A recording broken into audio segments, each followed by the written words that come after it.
ध्यान दो, ये हमारा लिखे हम difference between the manure and fertiliser. Difference between the manure and fertiliser. यहाँ पर हम लोग 3 टॉपिक को कवर करेंगे। एक तो हम लोग ये समझेंगे कि what are the manure, manure क्या होता है उसका डेफिनेशन। दूसरा, what are the fertiliser, fertiliser का तो उसका definition. Difference between the manure and fertiliser यह भी, and what are the advantages of the manure. ये 3 टॉपिक जो 3-4 टॉपिक आ रहे हैं, इसको एक इस जो लिखे हैं इसी में कवर करेंगे, यानी एक ही क्लास में। तो ध्यान दो कैसे करोगे, देखो ध्यान से।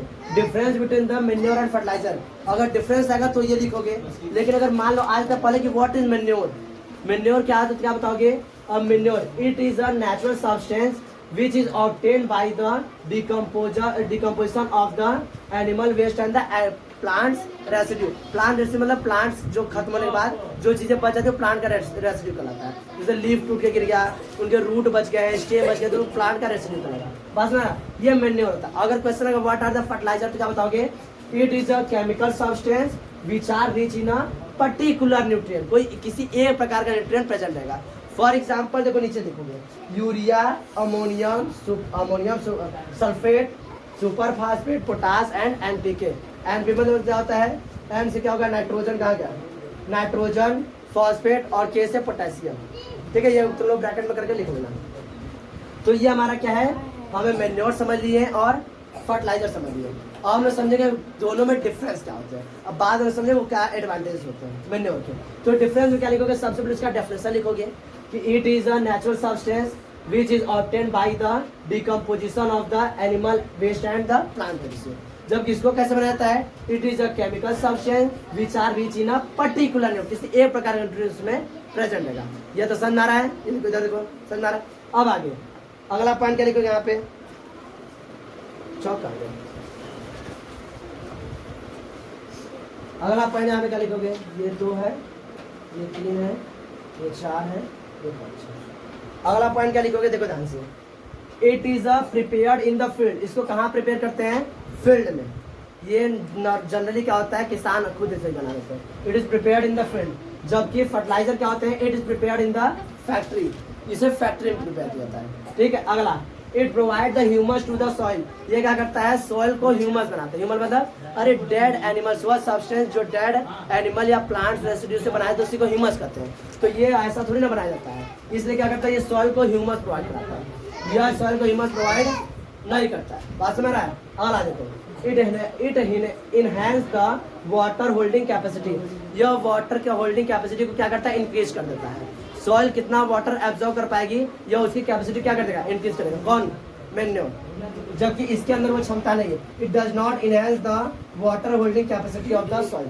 अगला देखो, it is less rich in a plant nutrient, इसमें प्लांट न्यूट्रिएंट थोड़े से क्या होते हैं, कम होते हैं। जबकि it is a rich in the plant nutrient. बात समझ रहा है। ये हम लोग का डिफरेंस। अगर कहेगा कि what are the advantage of manure, तो क्या बताओगे, मैन्योर क्या एडवांटेज है, तो इतना ही लिखोगे तो कोई दिक्कत नहीं है।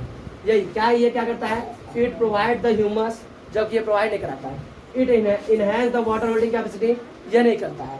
यह ज़्यादातर क्या होता है, हम लोग घर में बना लेते हैं, मतलब फील्ड में बना लेते हैं, इसको खरीदना पड़ेगा। तो ये क्या है, इसके एडवांटेज है। ये पहला 3 क्या हो गया, 4, पहले 4 क्या हो गए, इसके एडवांटेज हो गए। जबकि इसमें वो सारी चीज़ें कमियां हैं और इसके क्या है, एडवांटेज है और डिफरेंस यहाँ पर है। तीनों चीज़ें हम एक साथ पढ़ लिए। ये समझ में आया, इसको लिख लो इतना। हाँ चलो देखो, हम लोग एनरिचमेंट ऑफ द सॉइल पढ़ चुके हैं। अगला स्टेप हमारा इरिगेशन। अगला स्टेप क्या है, इरिगेशन। इरिगेशन देखो क्या होता है, इरिगेशन किसे कहते हैं। देखो हम लोग जितने भी लोग हैं, अभी इस समय गर्मी का मौसम चल रहा है, तो हम लोग दिन भर देख रहे हो पानी पिए जा रहे हैं। ठीक है, हम लोग लिविंग ऑर्गेनिज्म में, तुम लोग को पानी की आवश्यकता है। ऐसे ही क्या होते हैं, प्लांट भी क्या लिविंग ऑर्गेनिज्म है, उसको भी क्या चाहिए, वाटर चाहिए। वाटर उनको अगर हम लोग वाटर सप्लाई करेंगे, तो क्या फायदा है, हम लोग आगे देखेंगे। तो ना समझ लेते, तो वाटर उनको भी चाहिए।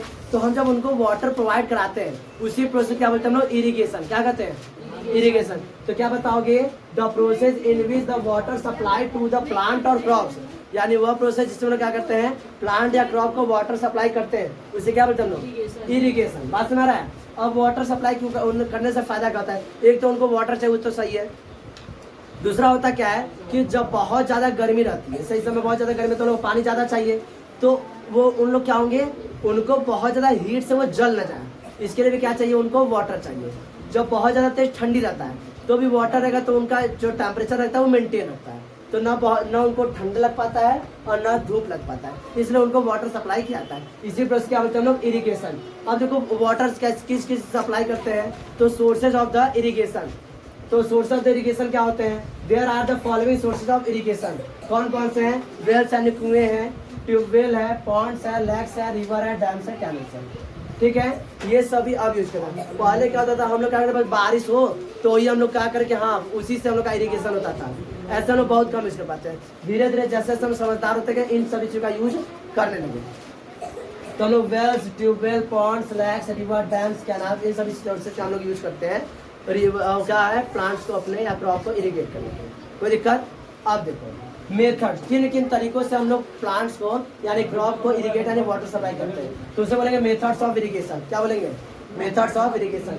तो मेथड ऑफ इरिगेशन के तो दो होते हैं, एक होता है ट्रेडिशनल मेथड, एक होता है मॉडर्न मेथड। ट्रेडिशनल मेथड में कौन कौन आते हैं, मोट, अगला है चैन पंप, ढेकली और रहर। एनसीईआरटी बुक में तुम देखोगे तो मोट का डायग्राम दिया हुआ है, चैन पंप का डायग्राम दिया हुआ है, ढेकली का डायग्राम दिया और रहर का।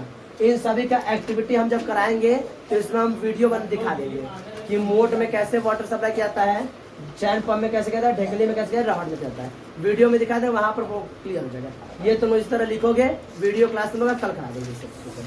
अगला है मॉडर्न मेथड में क्या लिखोगे, स्प्रिंकल सिस्टम और ड्रिप सिस्टम। स्प्रिंकल सिस्टम क्या होता है, ड्रिप सिस्टम क्या होता है, थोड़ी देर में हम लोग समझेंगे।